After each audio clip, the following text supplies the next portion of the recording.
So this series of videos is about Calesitas, where we're walking around our partner. In this particular version, we're walking backwards around her and she's pivoting on the spot.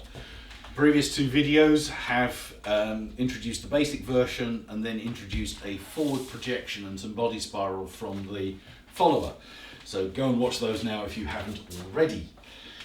Now, there's a better way of getting out of it, because so far how we've got out of this is literally we've just done the spiral, we've done the projection, and when we want to finish we just stop, lift her slightly and bring her around in front of us. But there's a much more elegant way of getting out of it, and that involves pivoting her so that she exits in a back step, not a forward step. So we start off, we create this tension, we walk around her, and then when we're ready, we stop, we lift, and we carry on turning her. She gets to face backwards, so that she's now facing that way, and then we can just walk straight out of it. Yeah? The motion is very similar to a back ocho. So imagine that she's there, and we're just turning, ready for another back ocho. It's exactly the same as that, only we're doing it kind of on a turn. So remember that when we're aiming her, all of our aim is done from the chest. So that so we're just doing it from a back ocho for a second. We get to there, I'm not just going to steer her with my arms and hands, because that will pull her off axis. I'm steering her with my chest and leading her. So it's the same in this move as well. So if we start, there we are.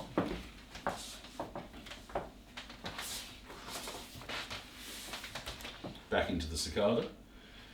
Turn, project. Then when we're ready, we stop, we lift, we turn. Now at this point, followers, you can project as well, and then we can carry on turning. So now we're turning with her projecting backwards. We finish, don't bother collecting necessarily, because you can pretty much guarantee that the next step is going to be that way. So you don't need to go from there ready for any direction, because the leader doesn't really have a lot of options. He can kind of only go in that direction because of the dynamics of the move. So you're pretty safe to stay projected. After the turn, you get around there and then think, yes, I can stay there because the next step will be backwards.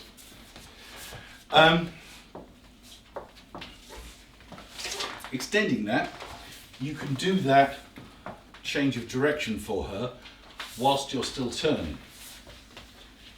It becomes a little bit like that thing where you're rubbing your tummy and patting your head, because you've got to carry on walking whilst lifting and aiming her and keeping the elastic hold so that she can turn in your embrace successfully. Because when she's pivoting, you can't just keep, so if you're that way around, you can't just keep your hand there, because if you try and turn her like that, it'll all go wrong. So you need to, as you're turning her, allow her to turn in your embrace, so this arm is free around her back. Yeah.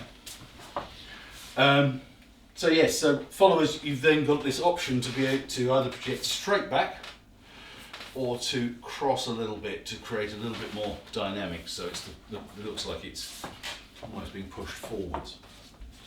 That's down to you as a sort of follower styling option, shall we say.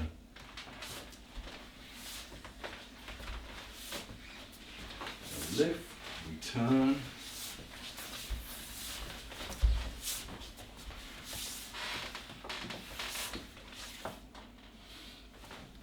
Yeah.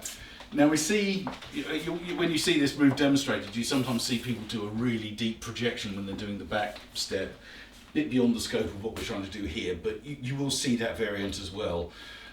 So it's basically the same move, just with a slightly deeper projection. Just make sure you're on balance if you try it, but that's the main thing. It's all about keeping your weight forward, keeping on balance, whether you're projecting forward, followers I'm talking about, or whether you're projecting backwards, your weight still needs to be on the front part of your standing foot to make you turn easily.